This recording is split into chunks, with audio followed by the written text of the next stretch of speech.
Thank you, Mr. Chairman. I will now yield myself such time as I may consume. The gentleman is recognized. Mr. Chairman, I can think of no more important, awesome responsibility for us as representatives of our various districts across the country than to ensure that the service members that we place in harm's way in over 140 countries around the world, in the longest conflict we've ever fought in Afghanistan, in Iraq, in Syria, and elsewhere, the most important responsibility is to ensure that they are resourced, that they are trained, that they have everything that they need to complete the missions to which we've assigned them and to return home from the battlefield safely. And yet, despite authorizing a record amount this year in defense authorizations, over $600 billion, we have stretched our military thin. We are approaching a crisis in readiness. And what that means is that we are approaching a point where we are going to send men and women into harm's way without the resources and the training and the support they need to ensure that they come back safely. This is at a time, Mr. Chairman, when we learn that the Army is 33% over capacity in terms of resources that it has that it does not need to perform its functions. The Air Force is over 32% capacity, and the Department of Defense as a whole is 22% over capacity.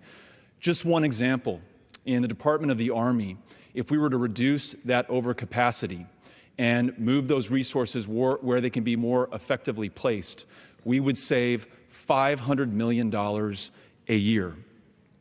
If we want to better serve our service members, I ask my colleagues to join me in this amendment, which strikes language from the underlying bill that prohibits the Department of Defense from planning, proposing, or implementing a base realignment and closure round. Now, to be clear, by striking that language, this would not authorize a BRAC. It would simply allow the Department of Defense to begin discussions around this, to begin planning it, and if it thinks it is the best way to serve our service members and pursue our missions overseas, the Department of Defense could then propose a base realignment and closure round. Mr. Chairman, I think this is the best way that we can serve both our service members and the taxpayer and place resources where they can be most efficiently and effectively used. I reserve the balance of my time. The gentleman from Texas reserves the balance of his time. Does any member seek time in opposition? For purposes of the gentleman from New Jersey. Mr. Chairman, I rise in opposition to the gentleman's amendment. Gentleman from New Jersey is recognized for 5 minutes. Again, while the administration has argued that the additional base realignment and closure rounds may be necessary to reduce infrastructure costs and overall costs, the 2000 BRAC one-time implementation costs were billions more than were assumed by the BRAC Commission. Let's be honest, even today, many states and regions are suffering from the effects of the last BRAC. I've seen little evidence that it saved us money, and we've taken a close look at it.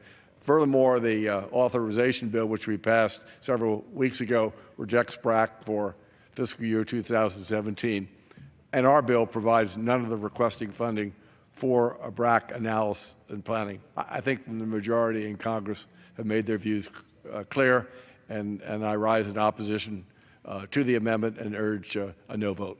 I yield back the balance of my time. The gentleman from New Jersey yields back the balance of his time. The gentleman from Texas is recognized. Mr. Chairman, I'm glad that the gentleman from... If the gentleman would yield for a moment.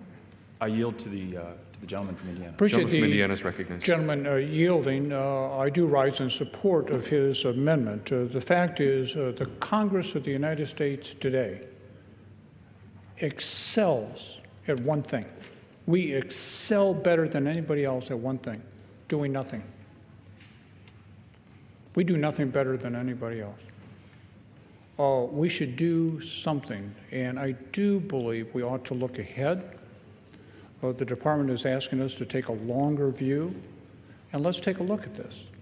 The department has indicated that they believe they have 22% excess capacity. Maybe they're wrong. Maybe it's much less than that. But I think we ought to have a serious examination of it and find monies in a constrained environment for readiness, for training, for necessary procurement. So I appreciate the gentleman offering his amendment and do support it. Thank you for yielding. I think the gentleman yields back. The gentleman from Texas is recognized. I thank the gentleman from Indiana for his comments, and I also thank the gentleman from New Jersey for his, and mentioning the costs of these BRAC rounds, yes, there is a significant one-time cost, but if we look at the combined return that we see from all BRACs in all previous years, we realize $13.6 billion annually to the positive. Just from the 2005 BRAC alone, it's $3.8 billion that we can place in support of our service members, in reducing waste, in ensuring that those precious tax dollars go to where they will be most effective. With that, I reserve. Gentleman has the only time remaining. Gentleman from Texas is recognized to close. Mr. Chair, may I ask how much time I have left? The gentleman has 1 minute remaining. Mr. Chair, I'd like to recognize the gentleman from Florida and yield 45 seconds to him. Gentleman Sure. from Florida is recognized for 45 seconds. I thank my colleague from Texas, and I thank the chairman for a very good bill that I intend to support. This is a strong bill. The chairman's done great work. But I do want to rise in support of the effort of my colleague from Texas.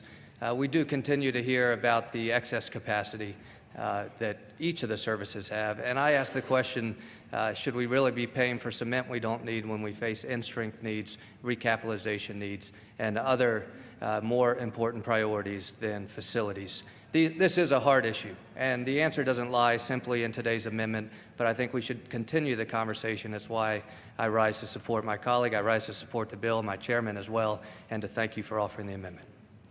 Thank the Gentleman gentleman. yields back. Gentleman from Texas is recognized. I thank the gentleman from Florida, and I will just ask my colleagues to support a common sense, bipartisan amendment that moves beyond parochialism, that moves beyond partisanship, that ensures that we have fiscal responsibility and effective and efficient support of our service member and our warfighter. And with that, Mr. Chairman, I yield back. Gentleman from Texas yields back the balance of his time. The question is on the amendment offered by the gentleman from Texas. Those in favor say aye. Those opposed say no. In the opinion of the chair, the noes have it. The amendment is not agreed to. Pursuant to Clause 6 of Rule 18, further proceedings on the amendment offered by the gentleman from Texas will be postponed.